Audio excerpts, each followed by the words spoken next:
to Jake Jackets. Gear up to fire the cannon and hit the ice with your host, Jay Ashdown and Jake Gehringer.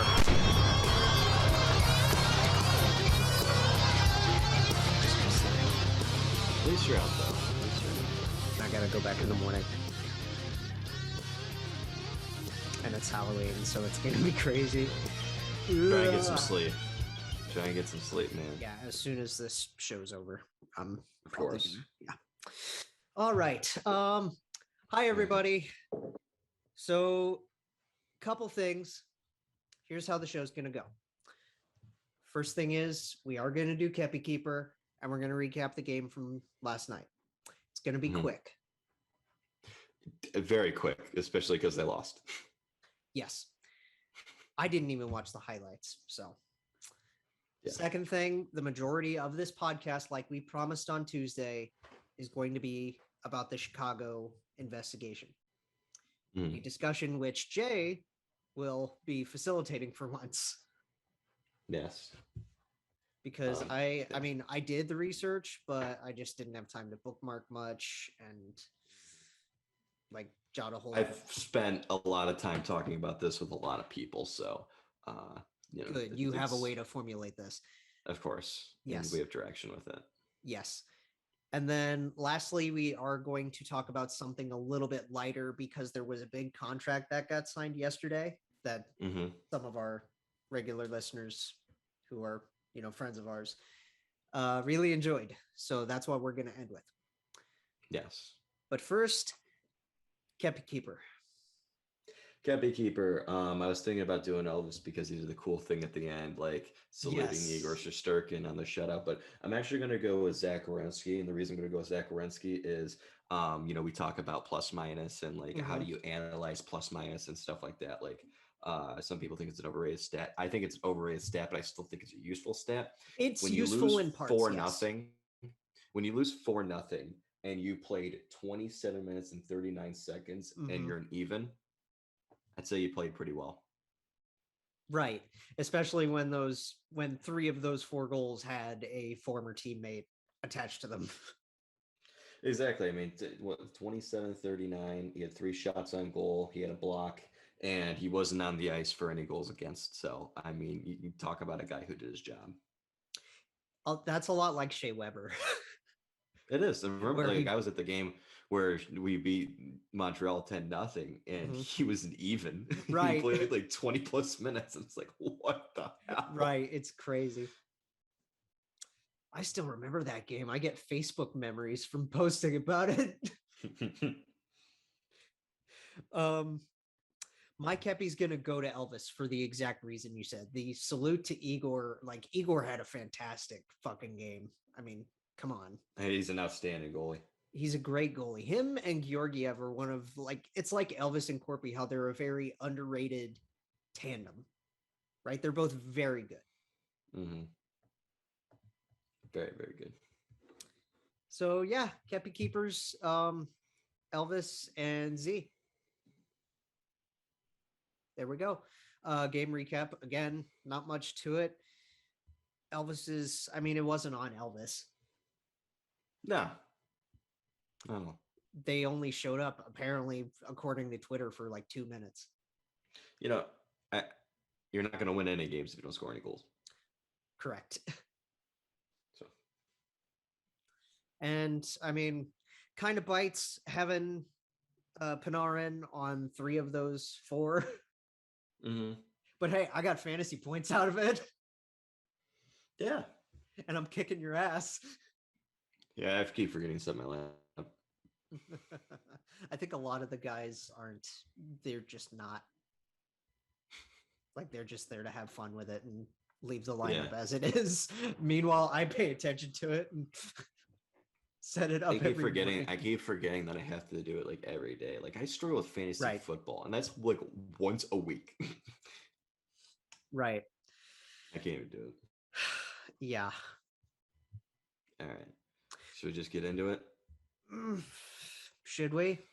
I mean, I know you got to go at a certain point. I mean, I can't think of anything else significant that we need to talk about. I mean, you mentioned Z in Kepi.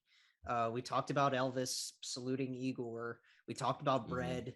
Kreider with 2 goals, which I Talked mean, about bread, but didn't talk about buns. Can't keep it a little lighthearted today. yeah, at It's least gonna be a at the little rough, beginning, so at least gonna try for that. Yeah. yeah. Um, yeah, there really wasn't much to Laugh getting a goal. That was interesting. Yeah. Like Yeah. Lafreniere is finally starting to heat up a little bit. Mm-hmm. It takes a little bit. He's gonna be good. Yeah, Him he's and gonna. Kako are gonna be fine. Oh yeah, they're gonna be just fine. And Fox being Adam Fox, like, oh my god. God. The guy, like, could you imagine him as a Blue Jacket? Oh, like Z and Fox, It's to be stupid. it would be game breaking. Anyway, yes. Okay. Tuesday, we talked about the initial findings from the report and like the few things that came out of the conference. Right, because we literally did the podcast like right after the general block findings came out, essentially. So a lot has happened in the last 4 days. And so much happened, and a lot of stuff that we as fans wanted to happen, felt like needs to happen. Absolutely. There's a lot of elements to this, so I'm going to do my best to try and go at this in a chronological order as I direct the conversation, but I would be remiss if I didn't begin it by offering a trigger warning for anybody who's listening. Of course. Because it's going in the description as well. Of course. And I want anybody to know out there, if you're a survivor, if you've experienced anything like this, it is incredibly important for you to know that your voice is heard. If you ever need to talk, my DMs are open. Mine as well. And the other thing is, we talked about like, oh, we wanted to listen to the Sports Center interview between Rick Westhead and Kyle Beach, who was John Doe 1. I couldn't do it. It was tough. It was hard for me to get through the 25-minute interview, and I've never had remotely anything like that happen to me. So I couldn't imagine what it would be like being a survivor having to listen to that. So if that is the case for you, do not go out of your way to listen to anything that could be triggering to you. Mm-hmm. There's many ways that you can offer your support, and your support is appreciated. And we want you all to know that your voices will be heard. Can you send me, after we're done with this, links that we can put in for people if they need it? I'm sure we can. Yeah. Can you give me a couple of those? I'll do it when I get to the rink to cover the game. And, got it. So yeah, that's how I kind of wanted to start that. But basically for this, the easiest way to do this chronologically was literally just to go to the man himself. I just went right onto Twitter, and I just went right down, and I just chronologically looked through everything Rick Westhead has stated. And he has done an unbelievable job. Now I am a journalism major. Yes. In my senior year. And I remember freshman year, we had to watch a movie for like one of my classes, and the movie was Spotlight. Have you ever seen Spotlight? I have not. So Spotlight was about, I think it was the Boston Globe. It was about their Spotlight team. That was what they were called. A group of 4 people who would do a deep dive investigation. I've heard of that. Anything. And what they did was they did a deep dive investigation into patterns of sexual abuse within the Catholic churches in Boston. And they thought it was just going to be a couple cases.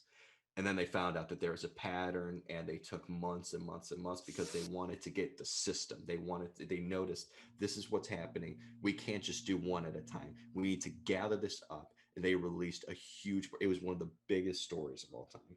Right. And now, granted, this isn't, I would say, on the same scale as that, but it feels in terms of the National Hockey League that this is that story. Mm-hmm. And it is important for everybody to sit back for just 1 second and appreciate the hard work that Rick Westhead and Katie Strang have done, and in everybody all of else, this, and everybody else who's been involved, who might not be as big of a face to it. Mm-hmm. Their work has been incredible throughout all of this. Absolutely. This does not happen without them. Those people are absurdly important for this. So I'll start from the top. So the Blackhawks held a briefing to discuss the findings of an independent investigation into allegations of then a sexual assistant coach sexually assaulted 2 players in 2010. Video coach. Yes. And then the Blackhawks senior vice president of hockey ops, Al McIsaac, departed from the organization shortly after that came out. So when the initial meeting and everything came out, McIsaac stepped down. He dipped right before Reed Shar went on that Zoom, the press conference, and discussed the findings from the Jenner and Block investigation. Oh, okay, so this was just the other day. This was recent. So I'm going chronologically in terms of just from a couple of days ago, and I'm going to reference other things that have happened. Okay, so former U.S. Attorney Reed Shar, he was the one who outlined the scope of the investigation into the Blackhawks. He stated in the findings, quote unquote, the Blackhawks were made aware of the assault by Brad Aldrich soon after it occurred, and they failed to address the assault. Right. And that's the biggest thing, is the most disgusting thing, honestly, is yes, this was a cup run, but to prioritize the games and the results over what's happening with your people, what's happening with not only are they assets to your organization, they're people. Exactly. It's crazy how they just let that go. So after that, they investigated the conduct of Brad Aldrich around the time that this happened in May 2010. They then investigated the extent to which those affiliated with the Blackhawks, especially those in the front office, knew about his conduct in May 2010, as well as when and how they learned about the conduct. And then lastly, they investigated how those affiliated with the team responded to it. Mm-hmm. So after that, he announced that the investigation was independent, it was thorough, and the Blackhawks allowed them to follow the facts wherever they led. He gave a lot of credit to Rocky and Danny Wirtz, basically backing them into their claims that they had no idea this was happening. He said, essentially through their investigation, that it is very reasonable to believe that they didn't know. The Wirtz family is honestly, between the two of them, they're probably two of the most credible people in this entire fallout, which is, I don't know if I would. It's very up and down with them, to be honest, because there's reasons that there's many things in here that from what I've looked at that I've been I respect them for doing this. There's other things in there that I feel icky about with them as well, and they could have done something more. Exactly. So there's no influence or interference from the Blackhawks. Jenner and Block spoke to 139 different people in this investigation, some more than one time. And apparently 37 of them, including a player like Duncan Keith, declined to comment. Yes. There's a lot of people who did. And this is where, and I'm going to get back to what I just said. I just said, there's things with Rocky and Danny Wirtz that I respected, and there's things that I'm feeling icky about. One of those things is and this is something that I'm very sorry. We're going to give our own opinions on this, but you giving all this context is, the biggest building block of all of it. It is important, and this goes into the context of it. It's worth remembering that the Blackhawks many months ago when this first came out, in their statement of defense, wrote that allegations of abuse and a cover-up had already been internally investigated and found to be without merit. That is where I feel like Yeah, because this initially broke this past May when the investigation with Jenner and Block began. And it's not a good look at all. It's a terrible look. Like, a lot of things. I've stated before on this podcast that the Blackhawks are a team that I cheer for, the second team that I cheer for.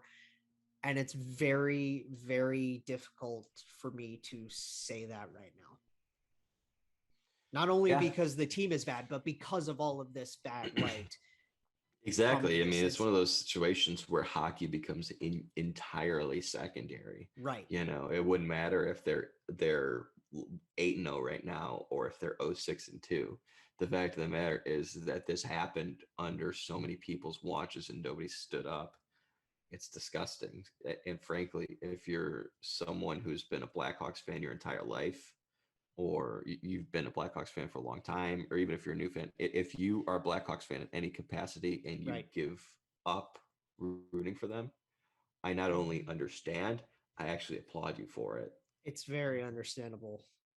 Yeah. And that's not to say that that anybody who still roots for them should be shamed. Like if you're a fan of a team, that's how fandom works. Yeah. You know, I'm not gonna be mad at anybody for continuing to be a Blackhawks fan. But if you decide to not be a fan of them after this, you're taking that moral stance. I really respect that. Because I know that that's hard. Yeah. It's hard to give up on a team. It's very difficult when you have this, you know, logo on a sweater that you look at and admire, and then you look behind the curtain at the people in it, and it's like way more suspicious and disgusting. Like I've already said disgusting like 5 times, but that's really the best word because it's because of the lack of a better term. Really, there's not many words to describe just how truly despicable all of this is. And I know for the two of us as huge Blue Jackets fans, if this happened to the Blue Jackets, if this happened behind the curtains in Columbus, I don't know if I could ever root for them again. Yeah, I wouldn't feel good about it. No, I can't see myself. Yeah, I would have to jump ship. Yeah. So Blackhawks CEO Danny Wirtz says he directed the team's legal department to reach a settlement with both the former Blackhawks player as well as the former Michigan high school player who both sued the team. And one of the things I do want to mention, and this was brought up by Rick Westhead on Twitter, as horrible as the story has been, he said there's been a few bright lights, and one of them is Paul Vincent. He was the former Chicago coach who came forward and talked on the record about what happened during the 2010 playoffs. And without him, it's very reasonable to believe that the story doesn't have any traction without someone being willing to talk on the record like that. And to have a coach like that come out and, you know, put himself on the record for it, I think was a good step for Kyle Beach, who, you know, is John Doe 1. Yeah, absolutely. Absolutely. I want to other players we're going to reference later. Kyle, like, yeah, it's tough. It's tough. It's going to be tough to get through, but you know, Paul Vincent, and we're going to reference a couple players later in the show who are also big in this as well. But as we continue in kind of the order of events, Shar wrote about the meeting of Blackhawks officials, and he said, quote unquote, according to the director of human resources, Jim Gary, said during the meeting that Joel Quenneville appeared angry and was concerned about upsetting team chemistry. He also said that, quote unquote, Bowman recalled that after learning of the incident, Quenneville shook his head and said that it was hard for the team to get where they were and they could not deal with this issue right now. Bowman also recalled that John McDonough said that the Blackhawks might never make it this far in the playoffs again, and that they needed to think about when they needed to handle this issue. We don't know these people. We're just fans that want to get into sports media in some way. But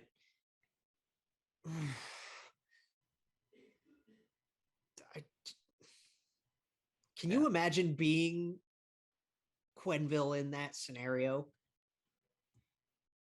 I don't know. I mean, if I'm Joel Quenneville, I can't imagine that that would be my response. I can't. I just can't imagine any world where you take that. Not that.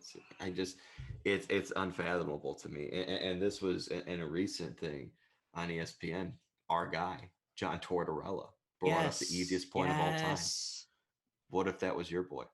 What if if this happened to your 20-year-old boy? What would you have done? God bless John Tortorella. For real. Say, anybody who's not a Torts fan, say whatever you want about him. You cannot ever doubt that he is a good person.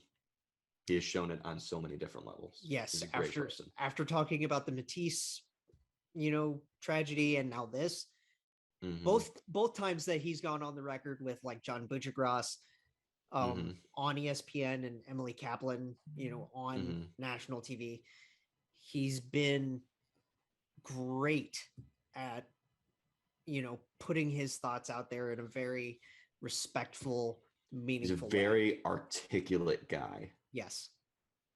And he, great coach. He's got his also quips, great at doing this media. Yeah. Yeah. Like imagine him being a Toronto coach and just quipping at Toronto media. Yeah. And then just telling it like it is. He's a guy who always tells it like it is. I respect the hell out of him for that. Oh, yeah. I think he's reasonable with it. But at the end of the day, most importantly, we talk about him. He is a really good coach, really, really good human being. Absolutely. Of the 14 players on the 2010 Blackhawks that were interviewed by Sharp, 6 players said that they had no knowledge of inappropriate conduct by Aldrich, and 6 players told Sharp that they only learned about inappropriate conduct through rumors after Aldrich was fired by Chicago. No, ultimately found out that he wasn't really fired. He was given the ultimatum in which he essentially resigned. Yes. Which it's totally different. It's totally different. It's literally what's happened to every single person in this fallout so far. Except for Kevin Shevard. Yes. But we'll get to that later. Except for Chevy, which, yeah. So after all of this comes out, Stan Bowman resigns from the Chicago Blackhawks. He also steps down as general manager of the United States men's hockey team. Yes, and that's something that we can go ahead and just address really quickly. Bill Guerin's an assistant GM on that team, and he's also under fire for a very similar incident. Yeah. And that could be a discussion maybe for the next podcast, why he shouldn't for be the general Tuesday, manager of the United States. Yeah. Because we will have more information about that as well when that comes out, because I haven't looked too deeply into that one either, but it would be so tone deaf for them to let Stan Bowman step down as general manager of the Olympic team only to replace him with Bill Guerin. It would just be the most hockey thing ever. It would have to be a quick thing because that's also going to be our last show for like over a week. Yeah. Which, I mean, we'll talk about that on Tuesday, but yeah. So Jim Gary, we referenced him a little bit earlier. He was the Blackhawks mental skills coach. He told investigators, quote unquote, that he sometimes used what he regarded as juvenile sexual humor to engage with the young male players in order to encourage them to receive mental skills coaching and counseling from him. So like college level fuckery. Yeah, I suppose that would be the like best way. High school, college level jokes. Yeah. And it recently came out that the Illinois Department of Financial Professional Regulation, which licenses certified counselors, opened an investigation on Jim Gary, who is not an actual doctor, and who allegedly told John Doe once, which we found out is Kyle Beach, The Yes. sexual abuse he suffered was his own fault. Ugh.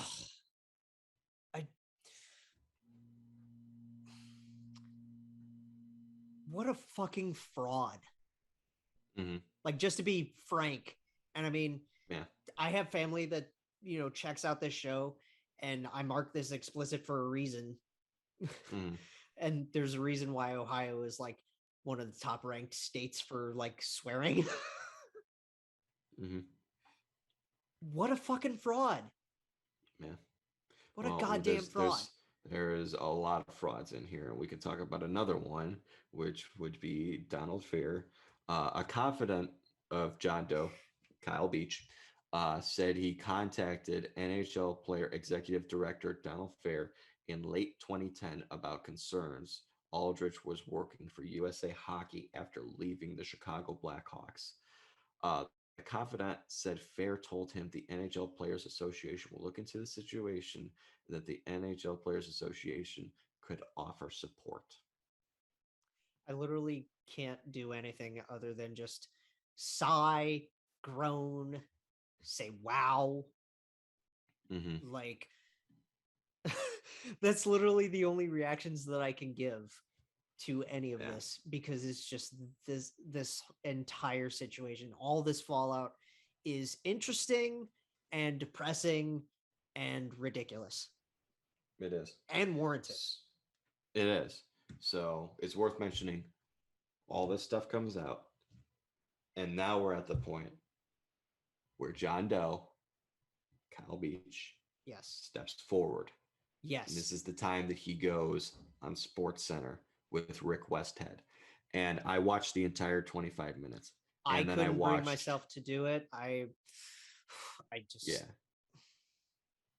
I should have, but I just couldn't. Hey, if you can't get through, you can't get through. There's no shame in that at all. I couldn't even bother trying. That's the sad thing.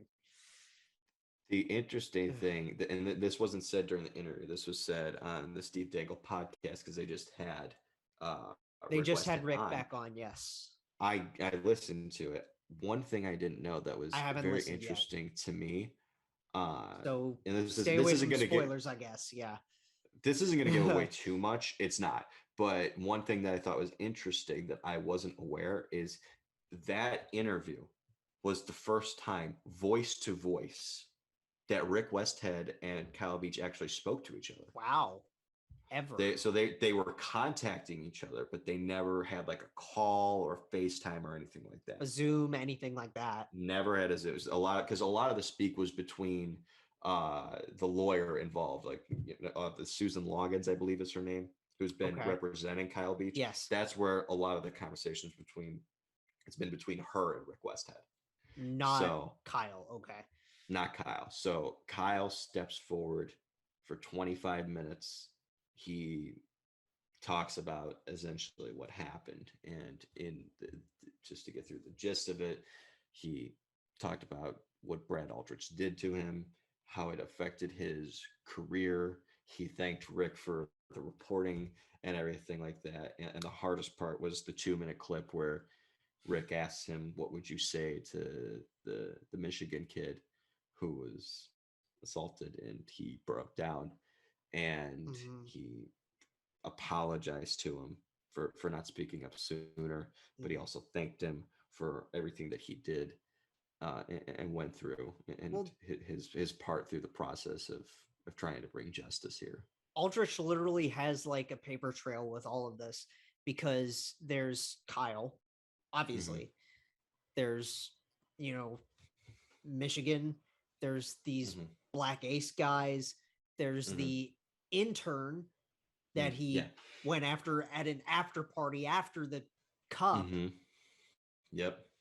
And I'm glad that you brought this up, Jake, because it was something I wanted to highlight as well. We're here today to talk about everything that's happened. Yes. And I want to make it abundantly clear. Kyle Beach is a hero. Absolutely. It is unbelievable that he stepped up, had the courage to put his name out there and go in front of millions of people. Yes. And talk about what happened to him. it should not be lost on anybody that he had that courage and that he stepped up, and he's been such a big factor in creating a Yes. very, very much needed change in not just hockey culture, but just the world in general, and how we look at not just sexual assault, but sexual assault against men. We talk about Yes. sexual assault. It's a huge deal, and it happens a lot to women, no doubt about it.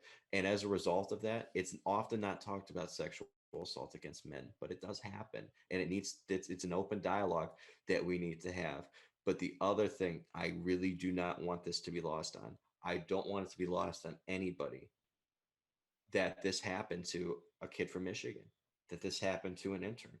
They're a Yes. big, big part of this, and they deserve just as much support and as much love as Kyle has been shown. They deserve it just as much. They are all so deserving of it. And even though we don't know who they are, we're with them 100%. We have Absolutely. their backs. We care about them. We hope they're doing well. There was another thing that I saw, because I've been pulling a lot of stuff from, in the SDPN Discord. They made a channel specifically for discussion on this scandal. Mm-hmm. Yeah. And yes. one thing that somebody posted, I wish I could give credit to whoever posted it in the article and whatever. I just can't remember off the top of my head. I'm sorry. Mm-hmm. There's the fact that Aldrich is still hired to work with 19-year-old interns. Mm-hmm. Why is this man not in jail still for initial transgressions? Yep. Like, let's just outrage for like a minute. Why is Brad Aldrich not locked up still to this day? He should be. He should be. Should be for life. For real. Seriously. He's a predator. He's a terrible human being. Absolutely. Horrible, horrible. So TSN tweeted, in the midst of 2 days of news that shook the hockey world, the National Hockey League sent a memo to its clubs on Wednesday, yes, stating the league's commitment to inclusion, safety, and respect for all. And this is where Rick Westhead is badass. He quoted it and said, "Deeds versus words. Akim Aliu is still awaiting the results of an investigation the NHL promised several years ago into allegations his career was derailed by racism. This man does not stop." I love this guy. This guy has been a rock star in all of this.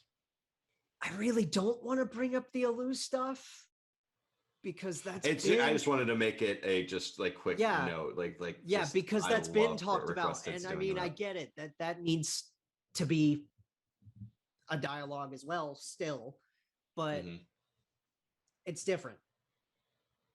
It is different. I think the key here, though, is whenever something like this happens, it's obviously important to remember what happened. But we also need to analyze, if you want real change, what's the bigger picture? Right. And the bigger picture here is the NHL does a terrible job of protecting their players. Yes. They do nothing to support their players. We look at Kyle Beach coming forward with his story. We look at Akim Aliu with his story. We look at Steve Montador with his story. Brent Sopel Eric Bugard and his stories. Sopel. Yeah. Even though Brent said like the Crawford stuff was just their working relationship, like I know that's like a year ago that all of that stuff came out, but yeah, he put out his own statement on Kyle's situation, which I have up. I will read that later. I was gonna say I didn't get the chance to read it, so it's a good statement. But very excited to read it. Brent Sopel has been awesome through all of this. I have so much respect for Brent Sopel, but it's important to remember we're discussing today what happened to Kyle, what happened to John Doe too, and everybody else involved. It's Black Aces, the interns, everything. The interns, everybody. The bigger picture, though, is the National Hockey League does not care about its employees. It's the strangest boys club in the world. It really is. And we talk about hockey culture.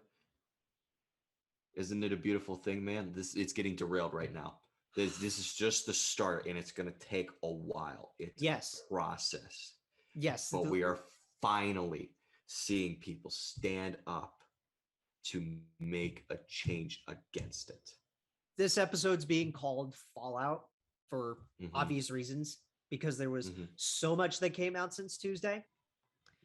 But this is actually just the beginning. It is. It really is.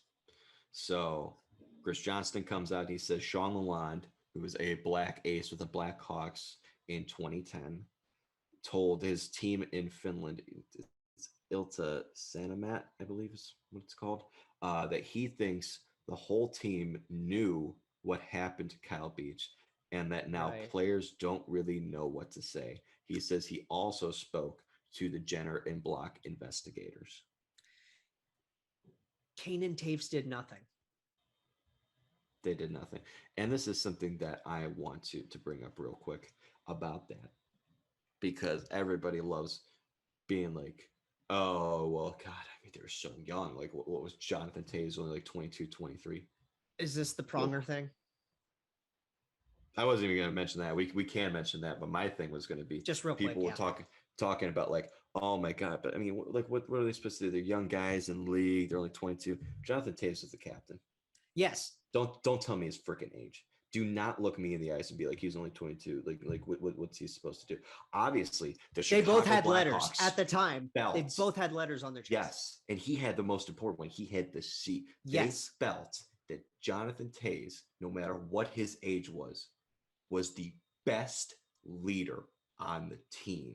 They wanted that team to look up to him. Yes. Don't tell me his age. He was a leader. He was relied on as a leader. And when it was his time to stand up for what was right, for what he heard, he didn't do it. Right. So just need to take a deep breath. It's a lot. Crick's got his own bullshit that like his whole career has been just mired in it, you know. So Kyle comes out with his statement. He put it like in the notes app. He tweeted it. Yes, and it was honestly amazing and wild. And I mean, half of it was basic PR, half of it was straight from the heart. It was. So he said, quote unquote, I have immense gratitude for the outpouring of endless love and support that have come through the past 48 hours. Although the results of the private investigation have been released and the Blackhawks have apologized, my battle is really just beginning as the Blackhawks continue to attempt to destroy my case in court.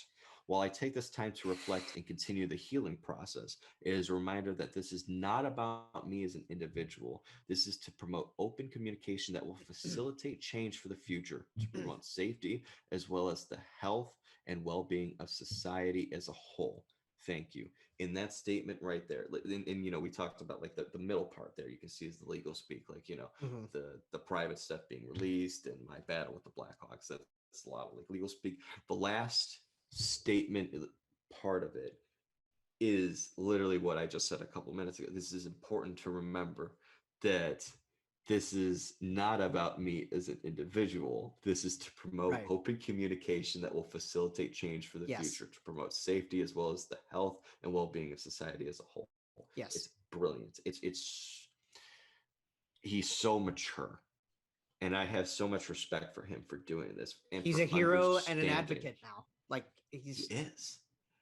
I mean, this is someone you can look up to. Look at him, man. I'm so proud of him for this. I really am. I hope everybody else is. I am. I was surprised because I wasn't following the NHL at the time of this cup. Mm-hmm. Yeah. So I didn't know who Kyle Beach was. Right. But I mean, knowing how upfront he became after a while, it takes a lot of just guts and heart and just will to do it. Yeah. And I give major kudos. So next, and this was from yesterday. I'm trying to think. Where are we? Are we going into the people that were in this meeting, or we can talk about that too. That's something we can highlight as well. Yeah. I'm just kind of going through like chronologically what I'm seeing. Like, so investigators it with say that Brad Aldrich's Blackhawks employee file could not be located. Yeah, that's really weird. Yeah. HR execs told Rick Westhead the 2010 industry standard was computerized records. Deleting would leave digital trail. Blackhawks refused to say if they are investigating whether records were deleted purposefully. It's like, it's strange, like confusingly so, how like, we always say whatever you put on the internet is going to be there forever, regardless of if you delete it or not. Right? If we end up putting out some stupid clip from a show way down the road, right? And then end up having to delete it or whatever. So the file is still technically going to be there. So it's like, how do you not find this at all? Right. So I mentioned the 14 players on the Blackhawks. And I mentioned, the 6, and then I mentioned the other 6. Well, if you know basic math, 6 plus 6 does not equal 14. Right. So who are the other 2? Yeah, who's other missing? 2 were Brent Sopel and Nick Boynton, who publicly identified themselves in 2021 and made public statements about their knowledge of the events. I'm not going to lie, I forgot that Nick put himself out there. Nick was important in it too. I hope people don't forget that, because having Brent was huge. You get the second one though, that's gigantic as well. You need corroboration with this kind of thing. So here is Brent Sopel's statement. Yes. I'll read it in its entirety. In light of the release of the independent investigation commissioned by the Chicago Blackhawks regarding events involving a former employee of the Chicago Blackhawks, a video coach whom I will not dignify by naming, accused of sexually assaulting a former player, a Black Ace, formerly identified as John Doe, but now known as Kyle Beach, during the 2010 Stanley Cup Championship run, I find it necessary to come forward with the following statements. I, along with few others, participated willingly in the independent investigation. There's been criticism that former players and staff knew and did nothing. While I cannot speak on behalf of anyone else, I spoke up then, as I did during the independent investigation. I firmly believe Rocky Wirtz and the Wirtz family had no knowledge of the situation, and that senior management acted in what they thought was in the best interest of the Chicago Blackhawks organization, which we now know was entirely wrong. I spoke up during the 2010 season about what was going on, with the impression that senior management would do something about it. Unfortunately, because appropriate action wasn't taken, Kyle Beach suffered alone over the past decade, and another person, a minor at the time, was also sexually assaulted. I commend my teammate Nick Boynton and then skills coach Paul Vincent for speaking up then and forwarding our information and concerns to senior management, and I further commend them for participating in the recent investigation. Mostly, I commend my teammate, Kyle Beach, for having the strength and courage to come forward publicly to ensure that nothing of this nature ever happens again to anyone. I enjoyed my time playing for the Chicago Blackhawks, and I have nothing but gratitude towards Rocky and the Wirtz family. I applaud them for sanctioning the independent investigation and releasing the findings publicly. Their actions, once they were made aware, spoke volumes towards the character of the Wirtz family. Simply put, doing the right thing when others did not. There are no winners in this situation. 2 people's lives are forever changed because of the inaction of others. The changes that the Chicago Blackhawks are making is a step in the right direction towards healing for all those involved. I have supported and will continue to support Kyle Beach. You are not alone.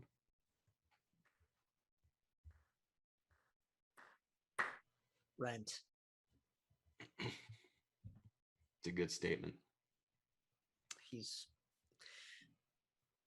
I mean, he made a statement with the Alou stuff too, and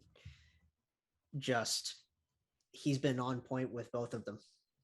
He's been right on the money with both. Right, because that was when the Crawford stuff broke, and then he told his Crawford story. Mm-hmm. So, Joel Quenneville, as we said earlier, was a part of those meetings. And of course. Essentially, from what we've gathered from this, was against taking any action because he was focused on the Stanley Cup run. Well, which, I mean, as a coach, sure, but at the same time, please. There are just some things that are bigger than hockey, and this is one of those things. And he refused to take any action with it. You would think a guy like Q would, you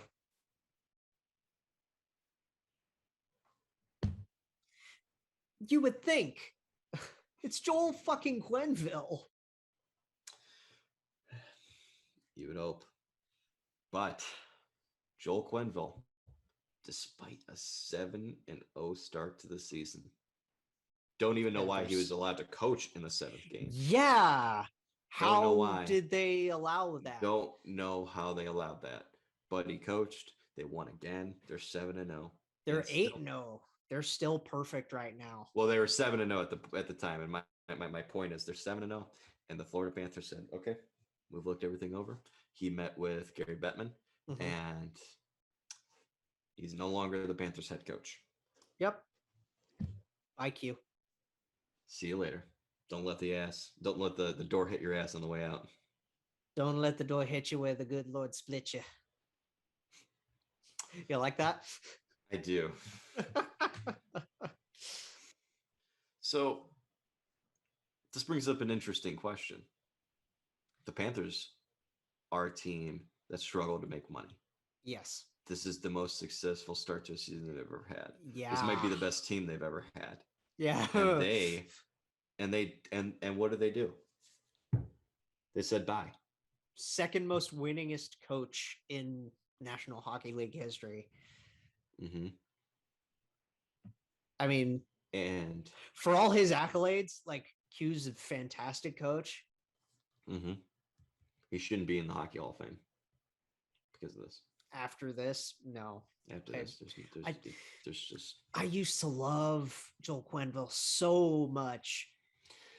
It's disappointing when some of the people you look up to turn out to not be the people that you thought they were, and this is one of those cases. But my question to you: if the Florida Panthers, who struggle to make money and are in the best, this is the best team they've ever had, best start to the season they've ever, if they can say goodbye to that coach, why haven't the Winnipeg Jets said goodbye to Kevin Cheveldayoff? I have zero idea. Because, okay, so let's get this timeline straight. Wednesday was Quenneville's meeting with the league, right? Friday, it was originally scheduled for Monday, but they pushed it up to Friday. So yesterday, as of recording this, we're recording this on Saturday, and trying to put it out by Saturday night.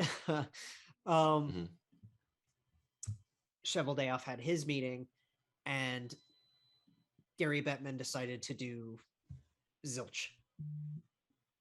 Yes. Now, the league does nothing. I wonder if the Jets do something.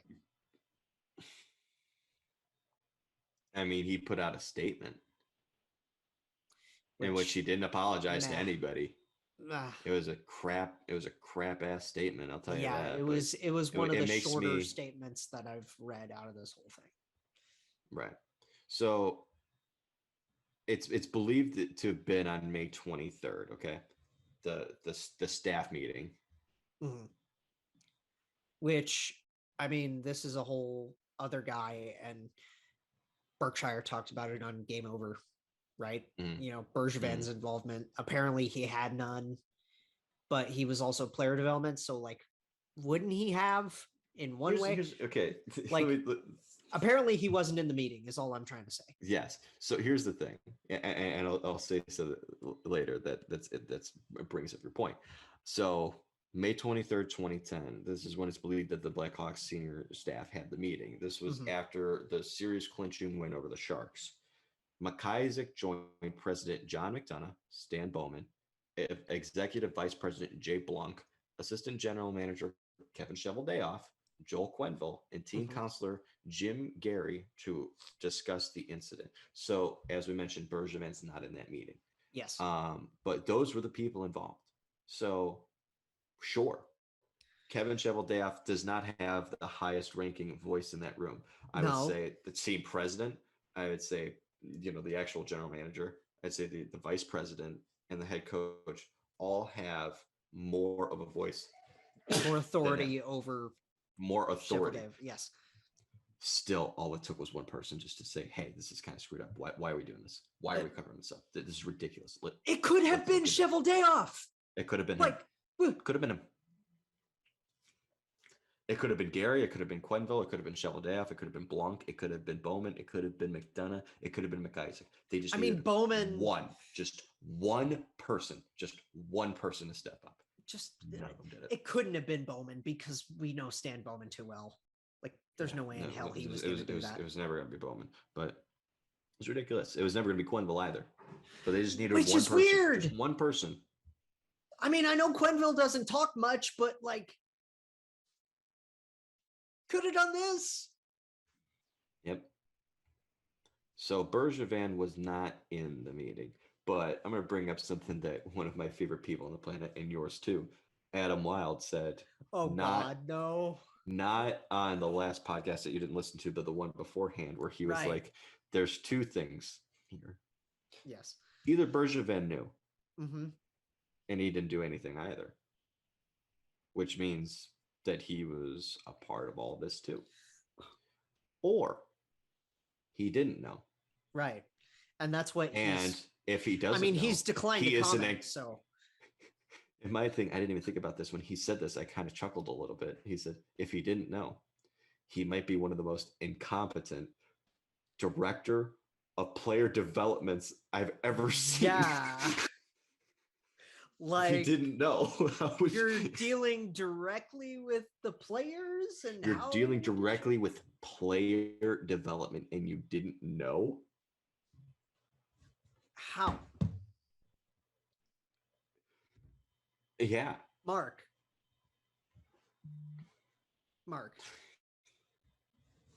Yeah. We're getting to about time. Sorry. Because I know you got to go at like 10 after or whatever. Yeah. So, but we'll spend a few more minutes going through the last couple of things. Give our final thoughts, and then we'll move on to the contract that was signed yesterday by our favorite cardigan glasses wearing GM, the one that looks like you. I have a selfie with him. Oh, you do? Brad. I do. You got to send me that. I can show it. So I've basically gone through when we get there. Yeah, I've mentioned everything I feel that I need to mention. Right. As far as this is concerned, do you have anything that you yourself would like to add? I feel sick. As like, I got into the Blackhawks because my aunt, who I love dearly, like, she still wants to take me to Chicago to a Hawks game, and I would love to go. I would love to go instead. I would love to go see Kat just skate around and go crazy. Like, can we talk about that for a second too? How much better Alex DeBrincat's statement was than Jonathan Taves, the captain, or Patrick Kane, an alternate captain. Yeah, isn't Kat wearing an A2? How is the youngest of the letters? How old is Alex DeBrincat? You want to talk about how? Jonathan Taves was so young. Alex DeBrincat's pretty young. Yeah. He seems to have a pretty good head on his shoulders. Because it seems to have an understanding of the importance of all of this. There's so many layers to this that, I mean, we're not going to get into because this is really the only deep dive episode I really want to do on this. Yeah. Unless more stuff. Yes, unless more actual huge substance comes out. More stuff will come out. Yes. And I'm sure we will make note of those things. But as far as a deep dive, we might not do something like this again. Right. If we do, it'll be months down the line when there's a lot to take in and go over again. When we can dedicate another single episode. Yeah. Because I think this is too important to not dedicate an entire episode to it. It's the biggest story in the NHL in my lifetime. It's been the biggest story in the NHL since May. Like, it's been this and Jack Eichel for months and months and months. Right. And honestly, I haven't even paid attention to anything Jack Eichel related because I know, because so much of this stuff has come out. I've seen stuff like rumors with a Vegas deal getting done, but I don't know. That's just rumors still. I'm at that point where, as far as the National Hockey League is concerned, I care way more about the human element than I do the players right now. You know what I mean? Oh yeah. There's just so much to it, but I think we can wrap up with that. I think we've got a lot of discussion about basically what's happened. Yes. We've said our piece, and thank you for listening to that much as far as, you know, our discussion on that goes. Thank you for listening. If you have, we totally understand if you had to skip this episode. Totally. But let's end on this.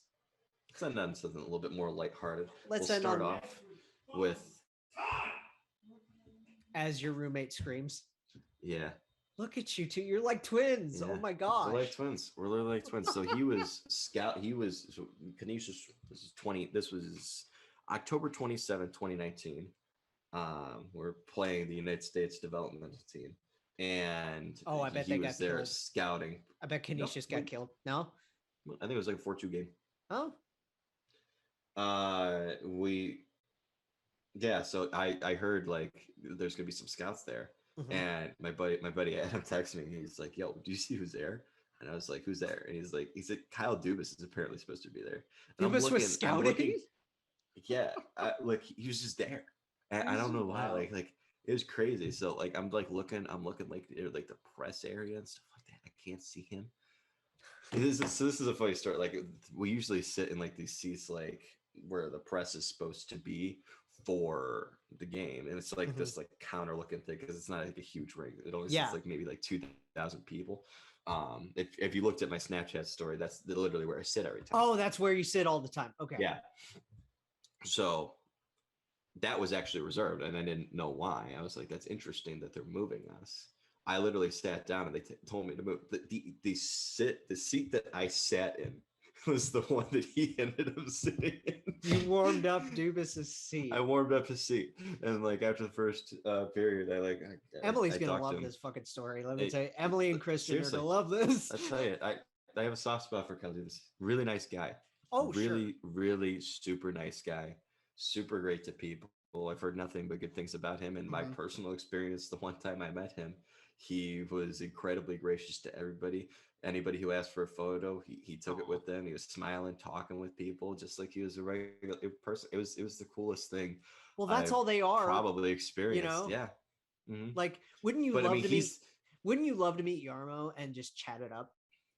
Yeah, and don't get me wrong, like Yarmo would be sick, but at the same time, it's like there's a difference between Yarmo and Kyle just in the fact that Kyle is the GM of the Toronto Maple Leafs. That and he's younger. And and it's like, and he's like, when you think of general managers, faces you recognize, Kyle Dubas probably has the most recognizable look of a general manager in the National Hockey League. The cardigan, the big glasses.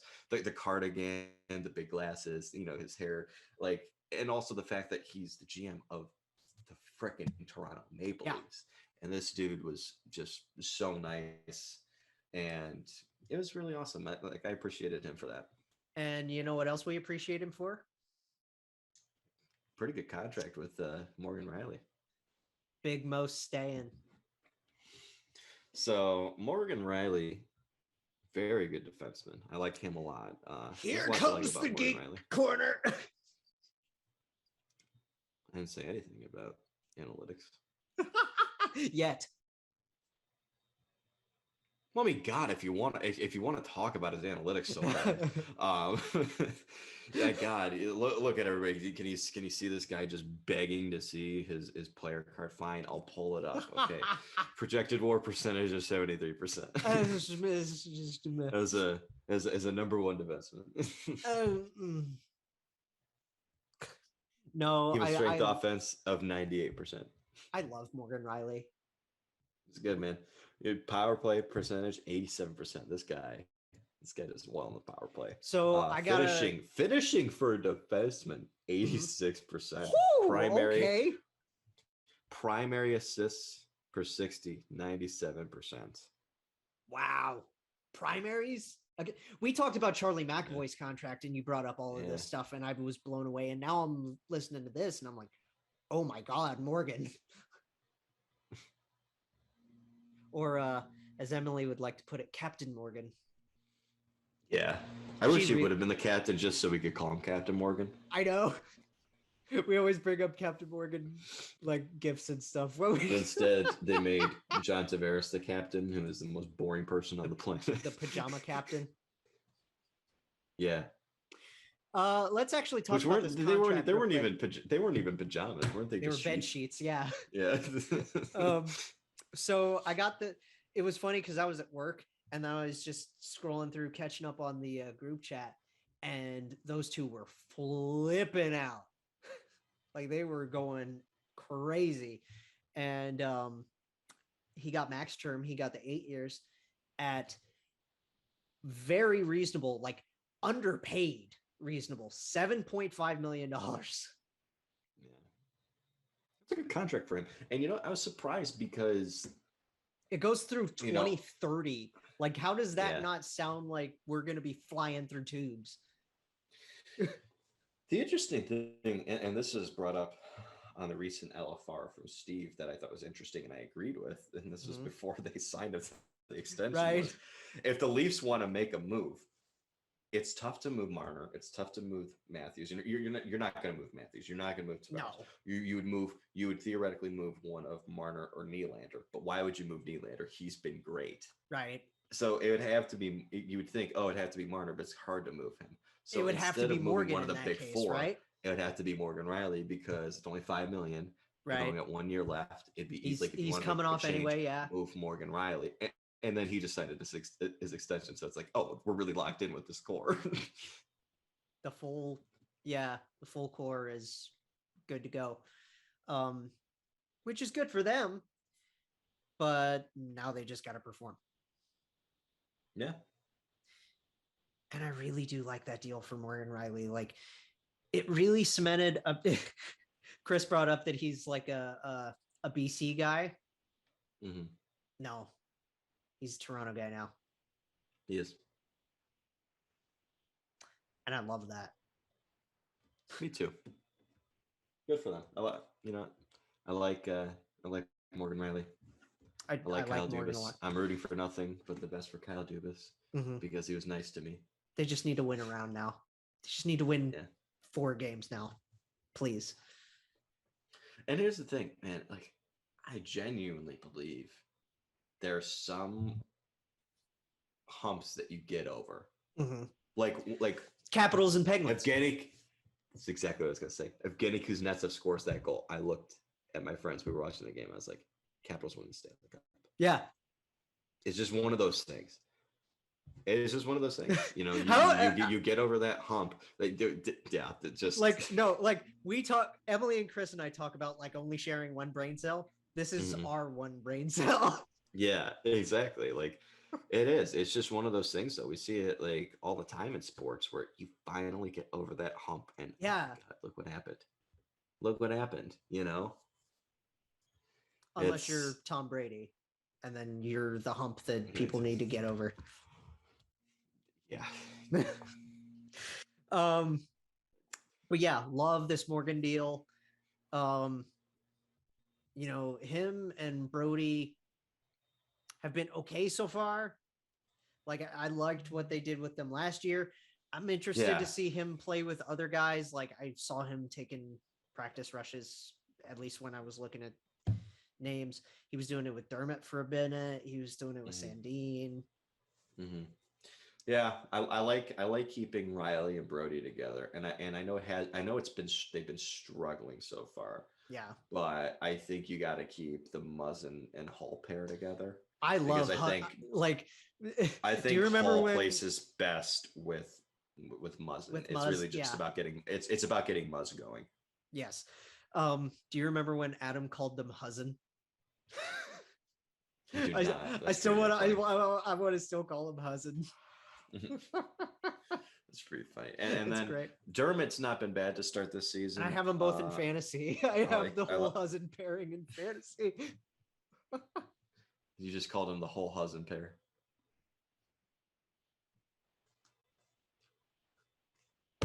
That's the show, folks. I'm dead.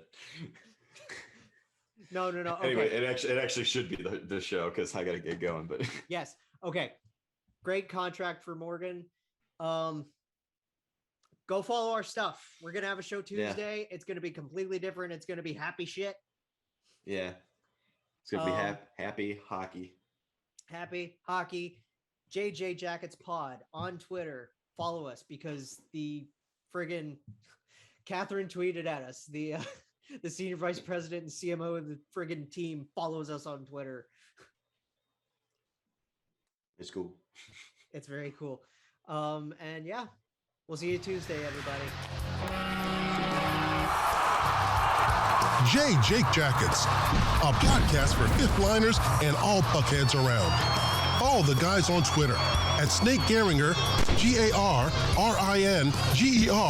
and at by J Ashdown. And subscribe on YouTube or wherever you listen. March on.